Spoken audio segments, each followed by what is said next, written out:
All right, welcome back. So first and foremost, you'll have to kind of maybe excuse any issues that we have here. Trying a whole new setup on filming and whatnot, different camera setup, software, and all that. Um, Sorry about the beers that I have back here not being totally presentable with big frothy heads. It took me a few minutes longer to set all this up than initially anticipated. But welcome back to the second episode of Beyond the Mash Tun. I'm Matt from Jaggers Brewing Co. And this is the new podcast that we've launched. And today's topic is going to be the BJCP style of historical beers and the guidelines that surround them. And I've tried to put together as complete of a package with all these beers and the things behind them to present and to talk about on these. So, love them or hate them, that's what we're talking about today. And um, so here I don't normally work with a script or anything like that. I might make a sheet of paper with some talking points on there to be able to hit.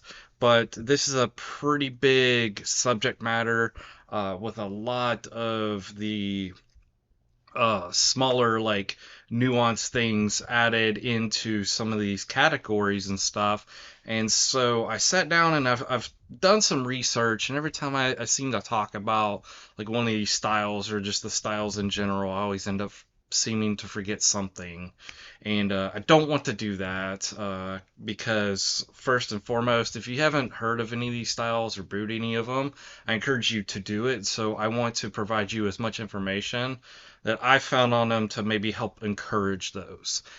Second of all, like I said, there's just so much with these particular things that sometimes the water's muddied or whatever. And so this is kind of my attempt to say, hey, look, I've spent some time looking at this stuff, and this is kind of what I'm seeing. This is what I feel like. This is what I've experienced and stuff. So, um, the first beer that I'm going to be drinking will be my Kentucky Common. This is the 2023 version of this beer. The video that I released on the main channel just released. So go check that out if you hadn't. But back here, this other beer here is the Roggenbier for 2023. And we'll talk a little bit about both of these beers as we go along tonight. But if I don't make it to that beer while we're filming and talking about these things, sorry, that's what it is. This version will be released too soon on the main channel. So let me take a drink here, and then we'll start going down the old list and guidelines here that I've got set forth.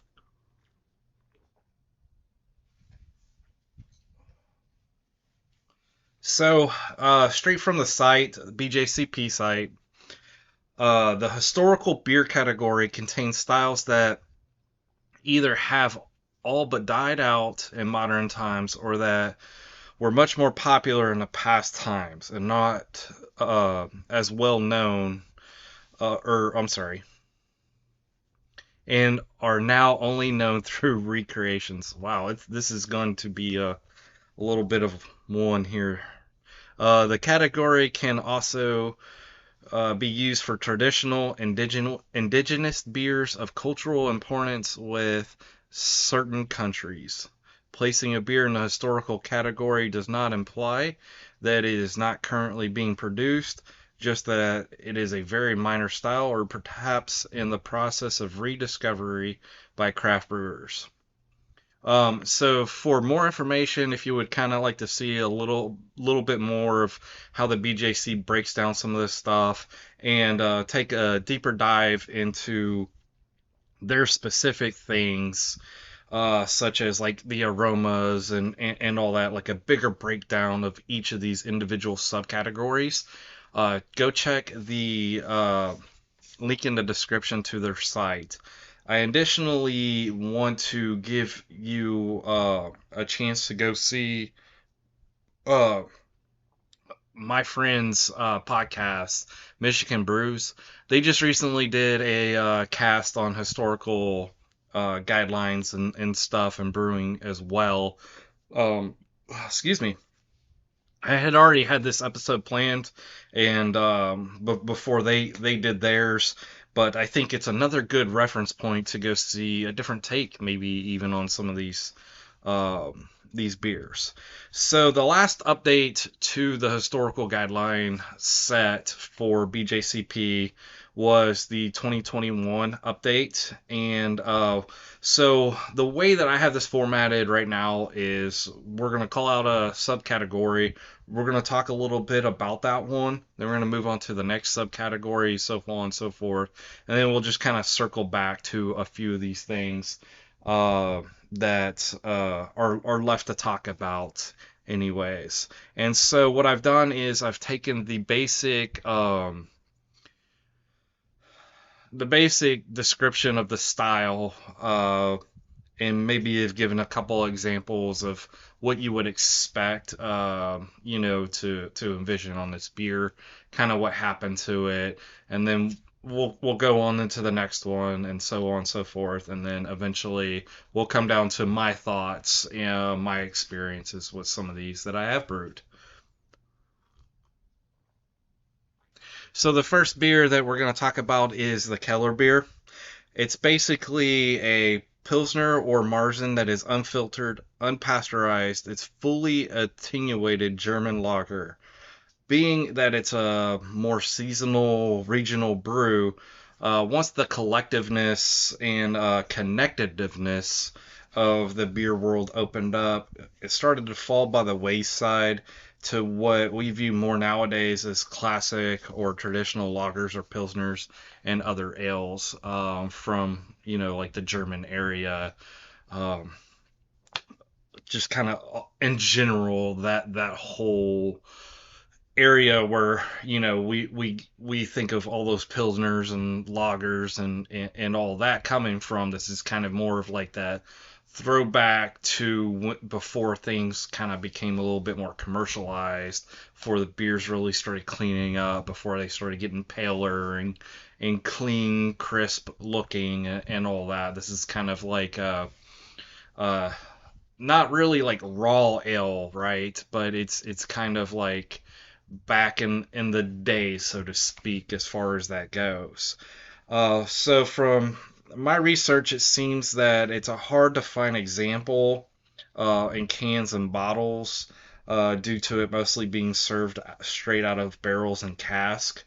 The base styles that these beers are based off of are more of the Marzen for the amber colored examples, and Pilsners for more of the paler versions. Being unfiltered and unpasteurized is probably one of the biggest hangups and approachabilities to this beer.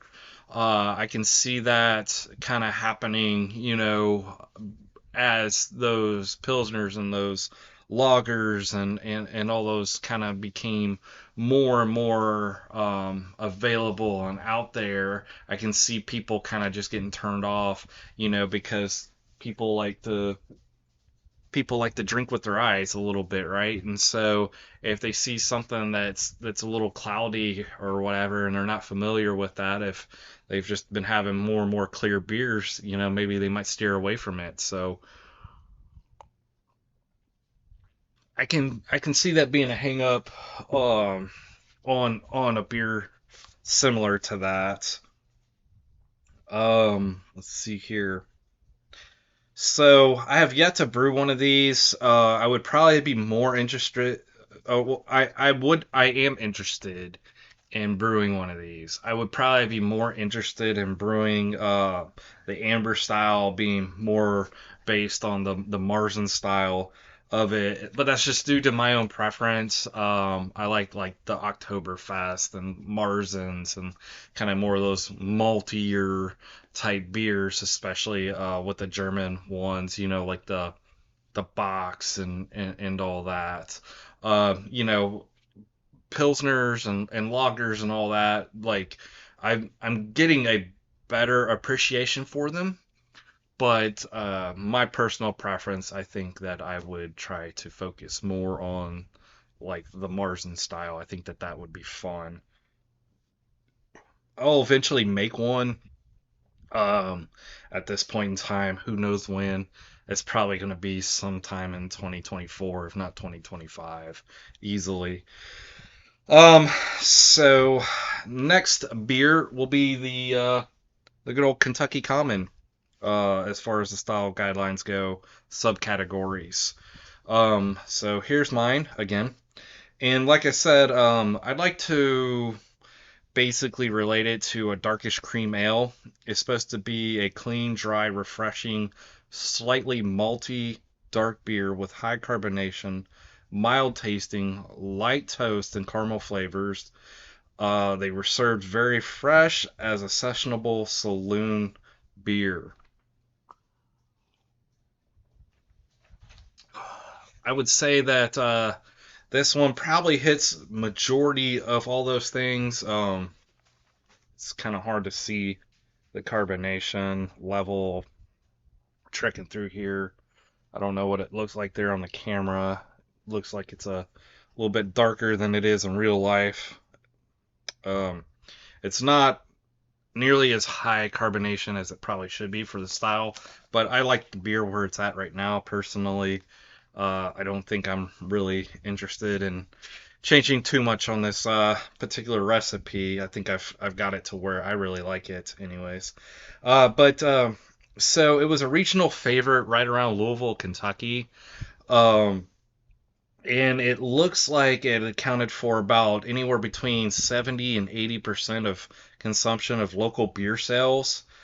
So it was a quick turnaround and cheap beer to produce that was shipped while it was still fermenting, hence that kind of like higher carbonation levels in it.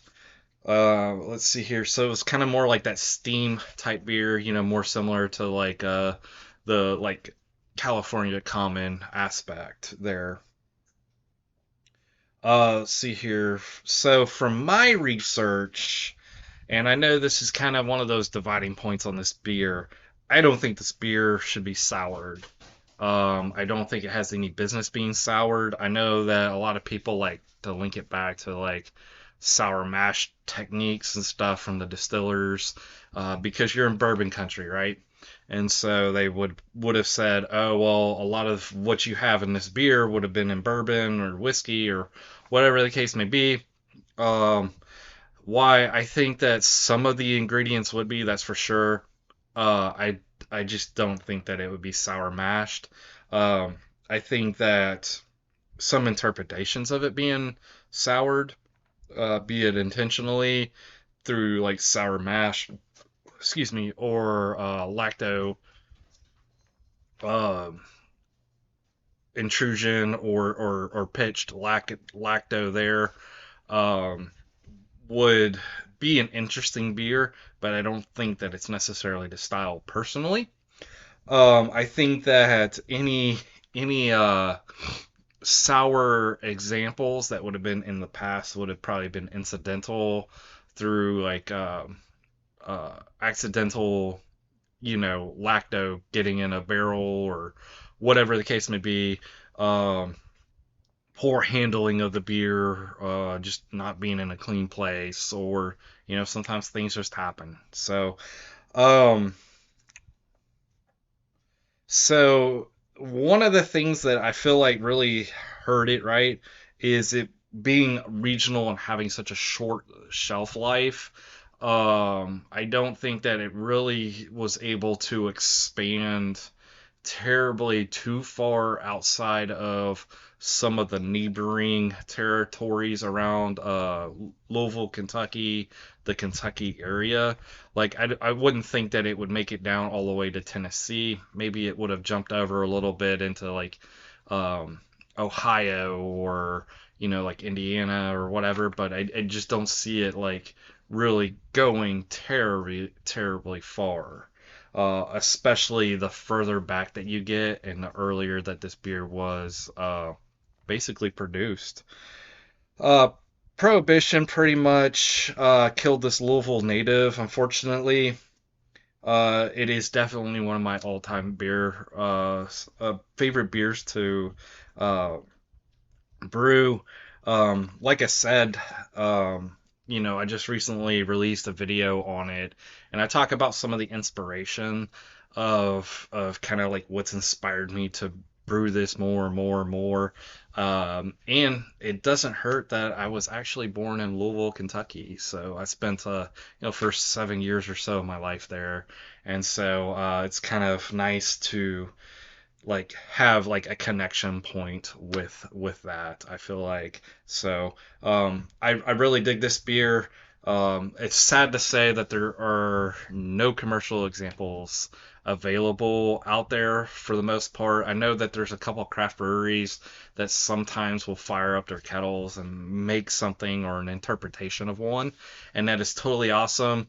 So if I ever can find one, or if I've got a friend that knows of one, I really, really want to try someone else's one.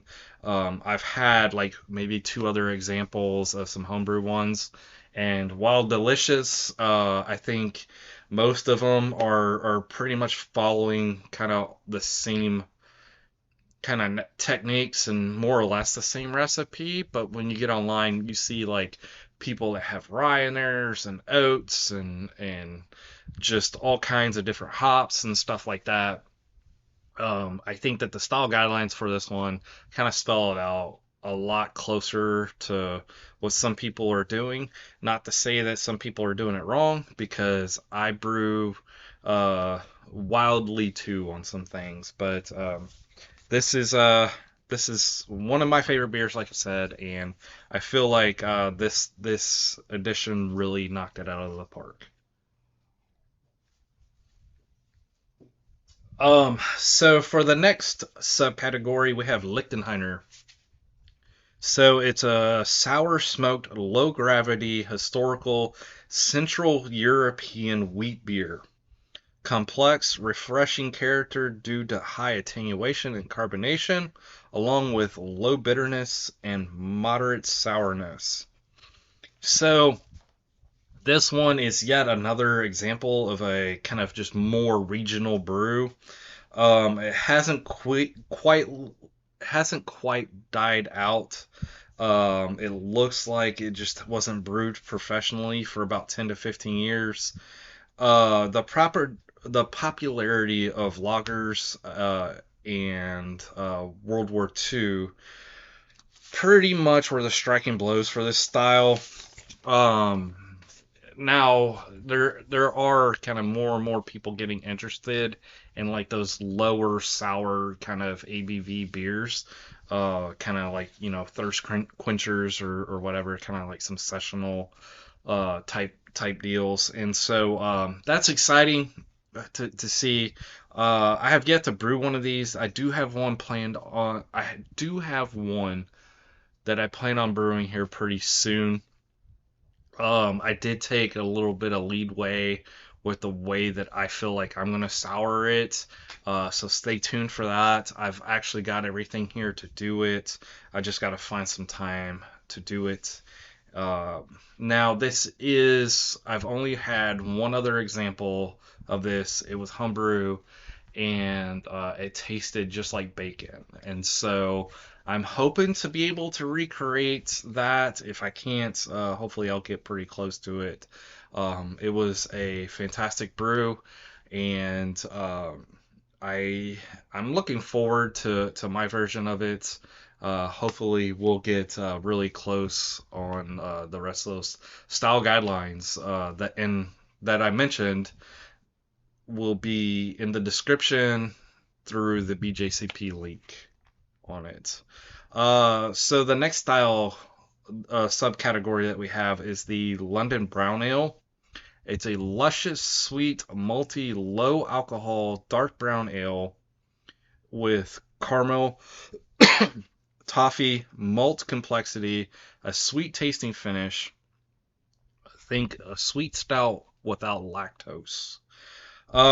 So I think basically, kind of through my research, what has happened to this one is so it's kind of like a continuing theme, or one of them, anyways, is the shifting taste for the higher hopped, higher ABV beers, things that are a little bit more paler, crisper, cleaner, lagery, pilsnery, IPA kind of things. Now, that's not to say that like all ales died out because of these styles. You know, a few survived, but I think their shares kind of just started getting nicked away at some of these beers. And then things like the war effort, right, and taxation and things, especially in Europe, the way that they taxed their beers. This is one of those ones that I think it saw a little bit of resurgence, and then it kind of died out due to some of those type of events. So it doesn't seem that it was quite as regionally locked as some of the other examples that we've already talked about, or that we will talk about on this list. But there were restrictions that were placed on it during the war effort, and I think that that's kind of where it got left off, was after a lot of that stuff got freed up. It just kind of started falling further and further out of favor for more of those like ESB type beers and things like that, and also the lagers and pilsners and all that. I haven't brewed one of these yet. I am interested. Again, this is probably going to be one of those ones that's going to be, like 2024 or 2025 era, probably. I've just got kind of so many other ones that are of greater interest to me. Some of them are on this list, some of them aren't, and then I need to kind of clamp down and look at kind of some of my brewing techniques and see where I can kind of cinch up some things and tighten down some more controls. So I've got plenty of projects in my head. So the next subcategory that I'm totally going to nail when I nail this, when I say this one, and that's the PL Gerzowski. It's a low gravity, bitter, oak smoked historical Central European wheat beer with a clean fermentation profile and no sourness. Um, so this one and the Lichtenheiner are kind of similar with that smoke malt, and I kind of, when I was first reading through the list and stuff on some of these historical deals, seeing like kind of that as a common theme, it seemed like I guess smoke had kind of fallen out of favor a little bit with that, especially like the higher carbonation beers, right? So it's supposed to be dry, crisp, and refreshing. So through my research, and boy, this one kind of had a good chunk of information with it as far as the history of the beer, kind of like where it had started and kind of how they gotten tossed around. But it was a regional style that soon took over Poland. And I had initially left it out of my notes, but now that I think about it, I do think that it does have a little bit of relevance. And so the local mayors during the time, whenever a batch of this was ready to be released, they would sample it and they would basically give it a go or a no go, right? So after that, in all the events leading up to World War II, due to the governmental intervention and control of the beer the style suffered a decline and the favor of pretty much died out. A few attempts had been started by homebrewers and craft brewers in different versions and alcohol strengths and colors. It seems that with a little bit more interest in the style from the homebrew crowd, that this style is actually starting to make a bit of a comeback, ever slightly so. There's kind of been a little bit more of a commercial push to get this thing going because of Poland's kind of like territories getting cutted up, divided, glued back together, shifting boundaries and all that. So they had a lot going on there, and they didn't really have a whole lot of control over the beer that was being produced around there. So I have yet to brew one of these yet either. This is probably going to be a style that I have one of the least amount of interest currently on this list to brew. I can see the appeal to it, but I don't know if I'll ever check it off the list. Like I said, I mean it's kind of interesting. I can see the appeal to it. I just don't know how appealing it is to me. I would like to try a few examples for sure before I would want to dive off into this one. I know that I've got a friend or two that have made one here recently, so I'll see if I can snag one and taste test that and maybe kind of play around with a recipe in my mind. But it's one of those deals, like I kind of see like, the Lichtenheiner and then that one and, kind of like, well, which one sounds a little bit more appealing to me? And I feel like the Lichtenheiner kind of wins out as far as that goes.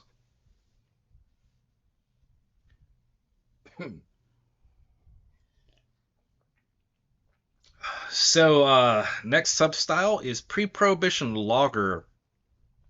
So it's a bitter, hoppy, pale American adjunct lager, often with a robust, corny flavor profile. Although more crisp and neutral tasting versions exist. Um, so I've brewed one of these, and we'll talk about that here in just a second. But I feel like the name pretty much gives this one away of what happened to this beer. Prohibition was one of the final blows.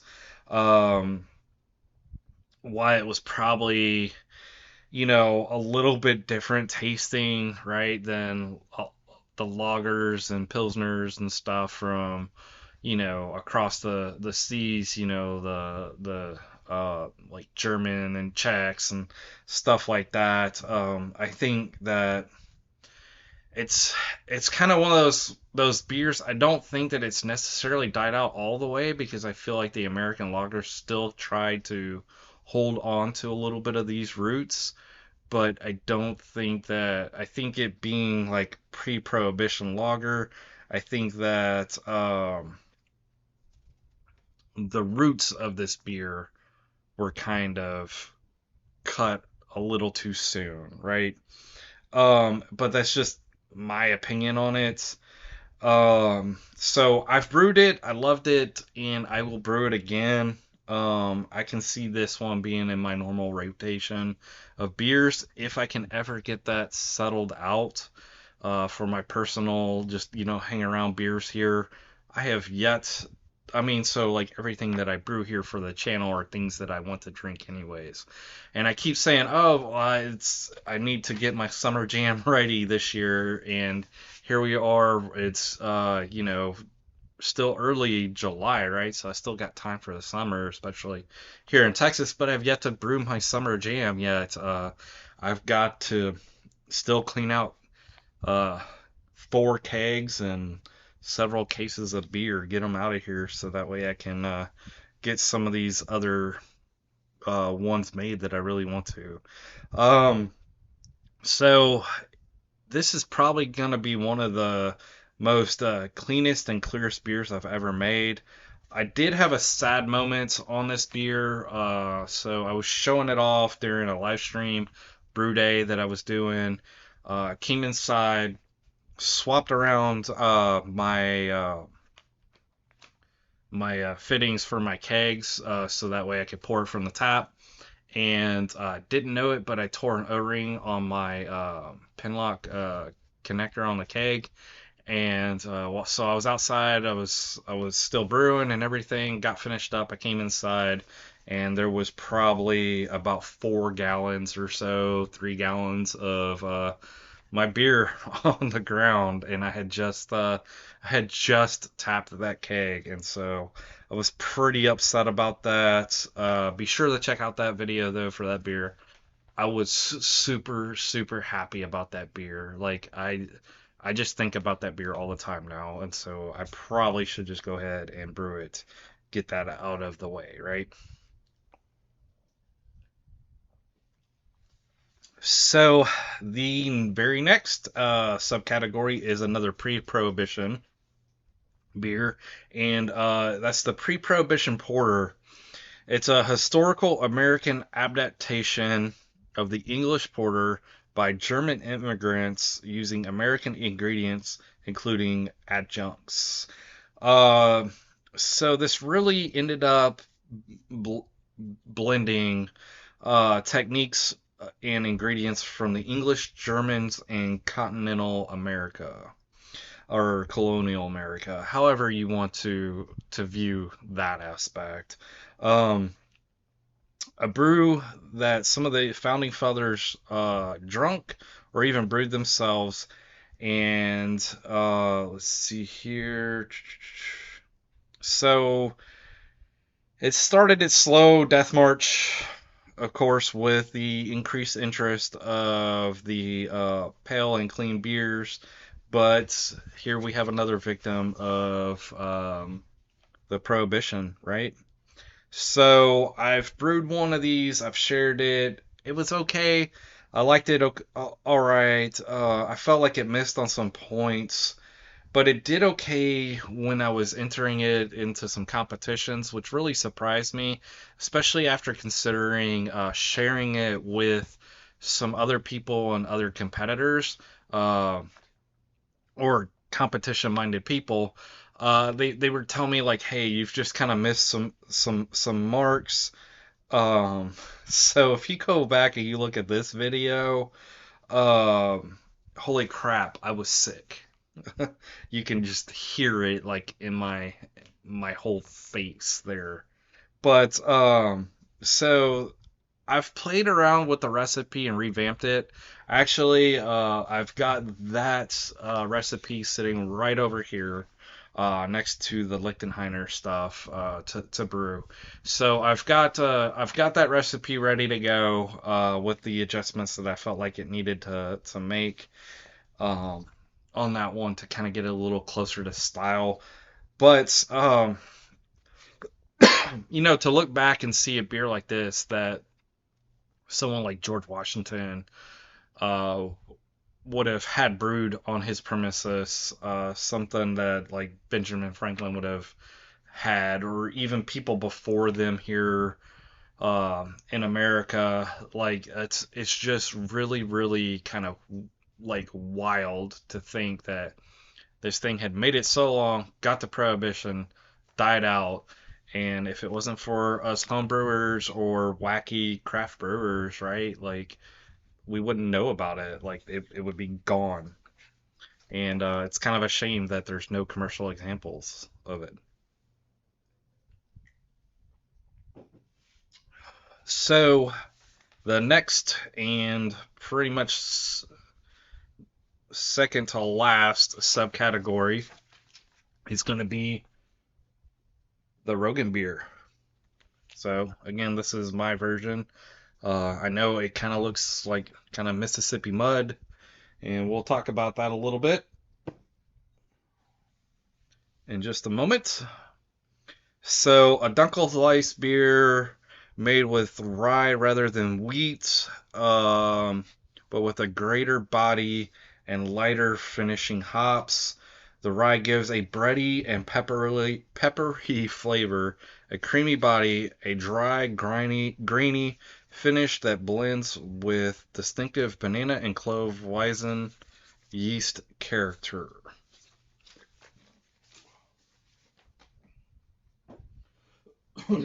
So I like to interpret this as more or less a rye Hefeweizen.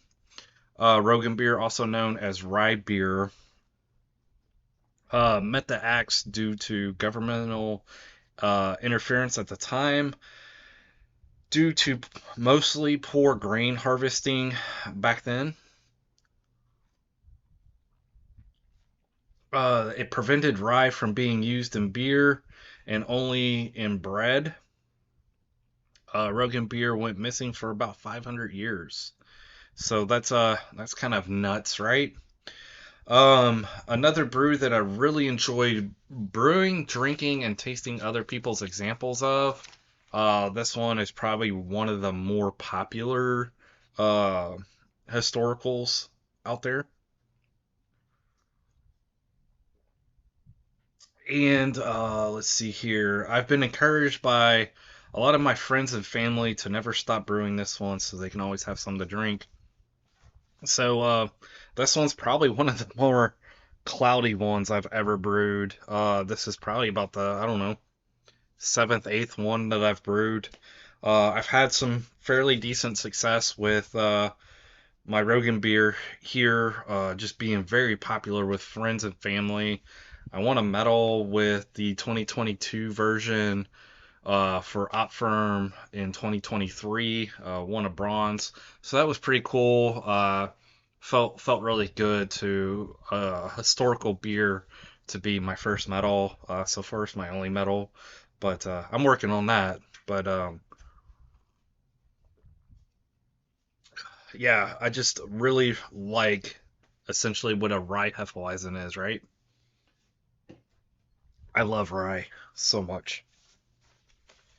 So the last subcategory in this marathon here is the Santi. It's a sweet, heavy, strong, traditional Finnish farmhouse beer, usually with rye and juniper, and has a banana clove yeast character. Um, so with this one, really, it's just more of a regional lock style that has some homebrewers trying to attempt it. Very few commercial examples out there. Excuse me. Wow. Let's see.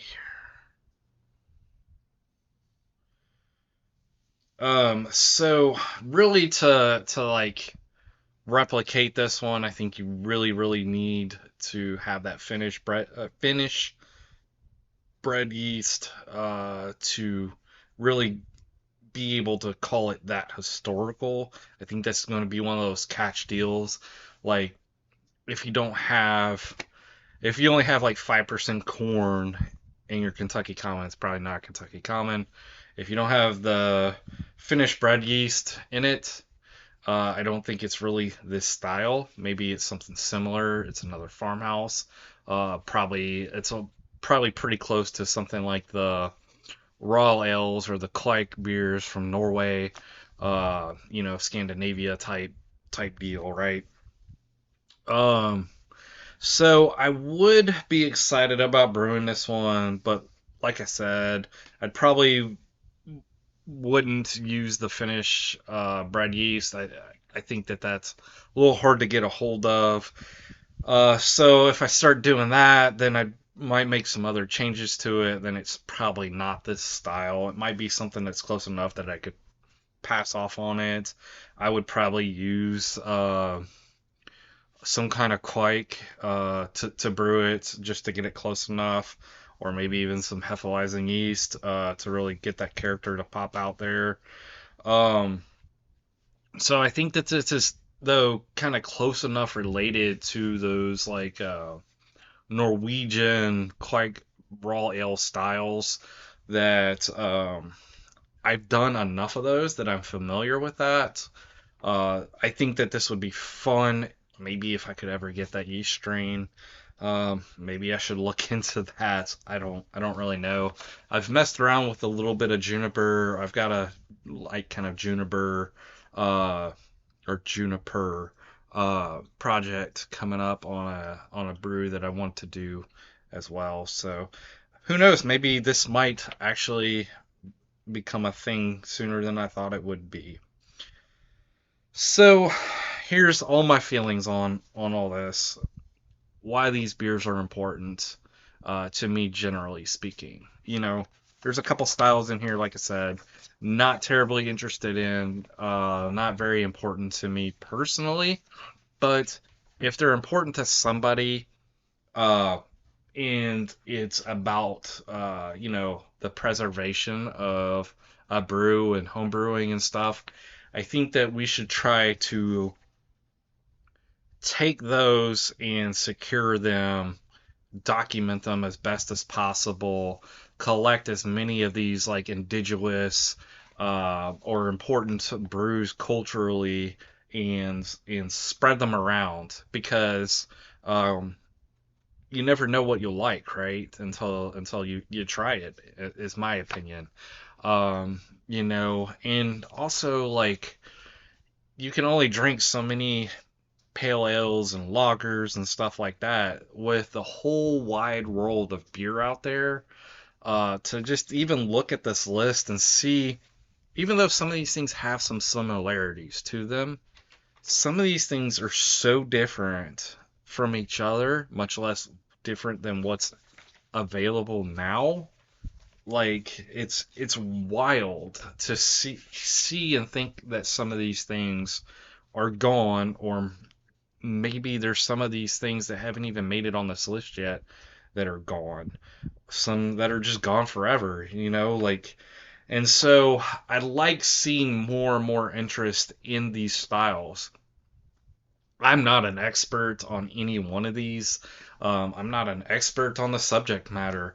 I'm just really passionate about it. And whenever I hear that somebody has a historical example, even if it's something that they're just like, oh, well, it's kind of more of a regional brew and it's not even on this list, like I want to try it, just because to get that like terroir of the area, you capture the essence of those people, or whatever the case may be. Like I'm all about that. I think that that is totally cool if somebody can pull something out and say, this is a Kentucky Common. I've captured, all these elements.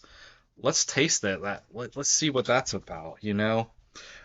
So the ones that I have brewed, we've talked about that. Kentucky Common, I've done pretty regularly. Roggenbier, I've done pretty regularly. Pre-Prohibition Lager, I've done one time. I felt pretty good about that one. And then the Pre-Prohibition Porter, I've done one of, and I was pretty happy with the way, well, I was okay-ish about the way that that thing came out. So from historical to mainstream, how do we get some of these things to get a little further along, further up front, in more people's faces and stuff like that? So, brew them more often, share them more often, first and foremost. Be there, be about it aspect. Show these things off on your social medias when you brew them. Say, hey, I brewed a Kentucky Common. Have you ever tried one?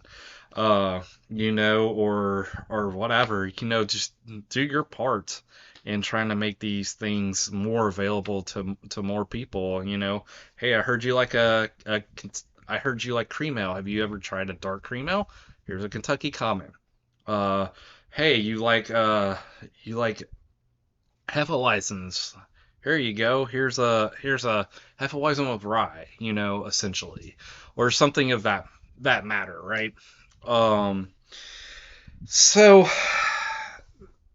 the ones that I see kind of right that have some momentum behind them, that would probably be the easiest ones to adapt into commercial successes, or get them kind of back on tap list more majorly would be the Kentucky Common, the Roggenbier, probably the Pre-Prohibition lager. The Pre-Prohibition porter might have a little bit of a chance, but I feel like that one's going to be a little bit out there. Um, the London Brown Ale might be a little bit of a stretch too. Um, but then the Keller beer probably would be before the brown ale, in my opinion. And then you just get into kind of the more and more obscure things. And some of these things are kind of niche, right? Like, so you got something that's smoked and sour or whatever the case may be. The satay, like that thing being kind of just a raw ale, being cloudy, murky, 7.5%. I can see people being turned off by that. Um, but I think that things like homebrew competitions that have pro-ams for some of these styles, my homebrew club, Bay Area Masternauts, we had our rendezvous competition. There was a brewery called Backyard. They sponsored the historical category. The winner of the category gets to go brew their beer with them. And so I think the more opportunities and more things that we do like that, we'll get these things trending better and better. I know here in Texas, there was a brewery, Live Oak. They did like a pre-prohibition lager. It's really good.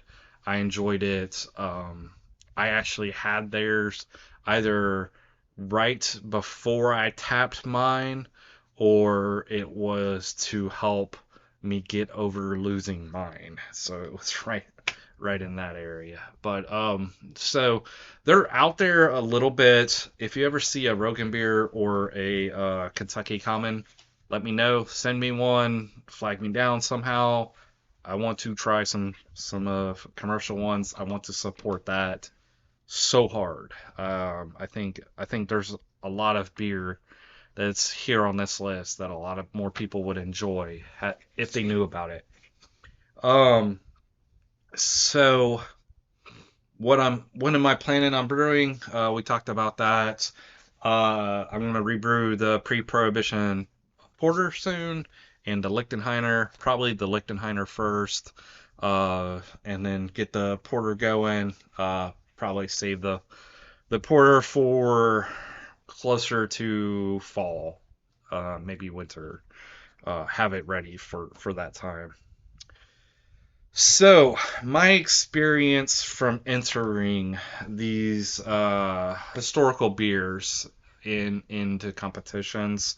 So, as someone that has entered a few of these things often-ish, I kind of hate when my historical beer gets lumped in with some other category. But I also understand that there's not a large interest in this category, so you do have to combine it when you don't have enough examples to pit them against.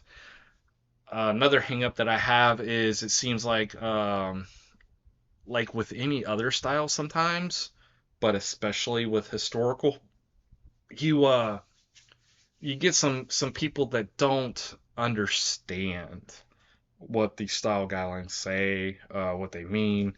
And I know also to taking like the back seat and like looking at it is uh you're you're trying to objectify a personal experience with someone else's beer, and you may not be familiar with that style, and so you might mark some things down not knowing that does belong in that style or whatever.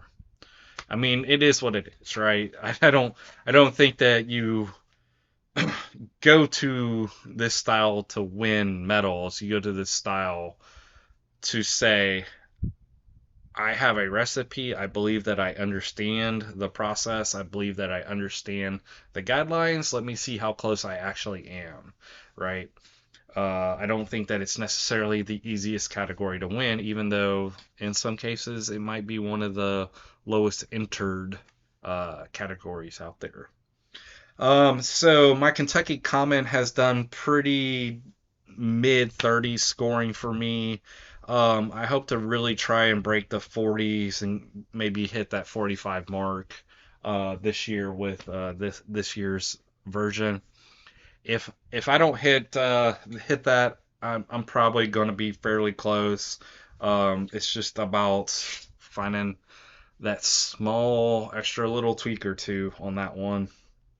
Um, so the Roggenbier over the last little bit has been a decent beer for us. It's gotten in the upper 30s to lower 40s. It's gone to a mini best of show or two, and it's snagged the bronze medal at the beginning of 2023, which is pretty exciting and pretty cool to me. Pre-Prohibition Porter.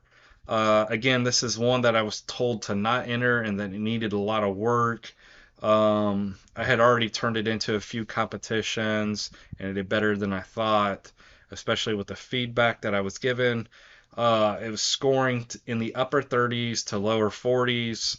Hopefully next this next batch will get it in that mid 40s range, where I would like to see it. Just personally, I think that would be pretty cool.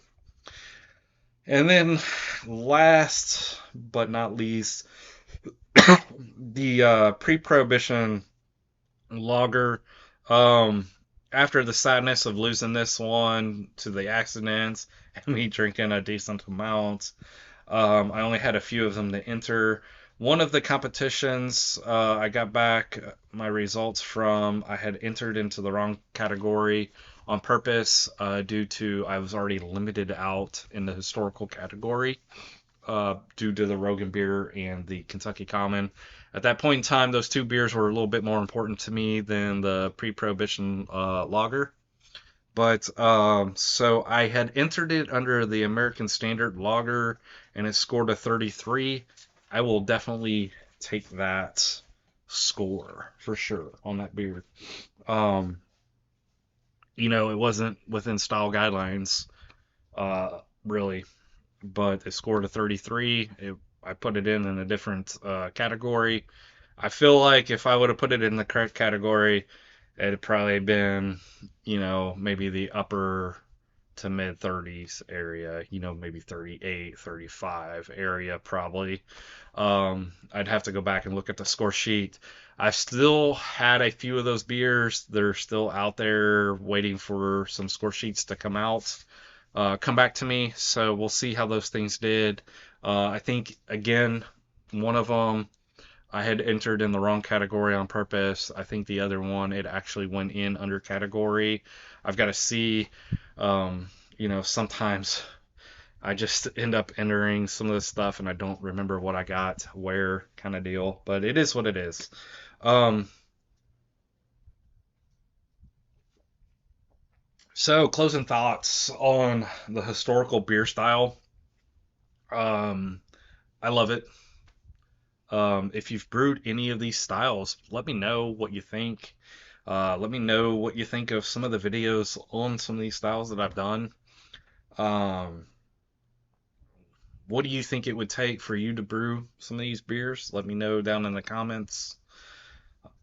Other than that, I mean, I really have had a great time with looking at these style guidelines and sitting down and trying to figure out a recipe and saying, okay, I've got a little bit of leadway, I've got a little bit of room, I don't have to be exact, except for this particular hop character or for this, part of the grain bill, or whatever the case may be, right? Which it's not too different than any of the other styles. It's just it's something special to me to look at something historical like that. And maybe it's because I dig history a little bit more than I do like science and math and maybe some of the other subjects as far as that goes. But history's always been kind of appealing to me. and I kind of just guess I have a natural gravitation towards these styles as I try to get better at brewing them. And I think brewing some of these styles will definitely take you out of your comfort zone, get you trying some different techniques and looking at some different grain options, some different hops options, some different, you know, yeast selections and stuff like that. And so every little bit too helps you learn, puts a little bit more experience behind your mash pedal to be able to turn out some good stuff. So, having said every bit of that and rambled on long enough, taking up enough of your time, I really appreciate everything that you guys do for me, coming by, checking out the channel, listening to this podcast if you're watching it, um, coming and digging out the other channel that we've launched for mentors. Um, this podcast will be on Spotify, the other channels on Spotify. So Jaggers Brewing Co. is doing really good. Um, phase 1, phase 2 are done. So phase 3 is kind of working on in the background. I've got some loose plans for it. Haven't really buckled down too much in acting some of those because phase 2 kind of drug on just a little bit longer than I wanted it to. But life happens, things happened, and all that. So maybe we'll shift into phase 2.5 for concentrating on 3. My buddy Ramon from Venture Brewing, if you don't know him, go check out his stuff. He's a very good friend of mine, and he says that I am the busiest home brewer in Texas. We joke all the time, and I tell him I've got to make sure that I keep that title. But you know, guys, thank you so much for everything. Like I said, the comments, the subscriptions, the follows, all the words of encouragement, just liking the video. They're sending me a message and telling me hello, good job, all that. Every bit of it keeps me going, makes me feel a little bit better about just even turning on the camera here. Sorry, I'm still a little gun shy with this podcast aspect of it. Um, but you know what, guys? Cheers.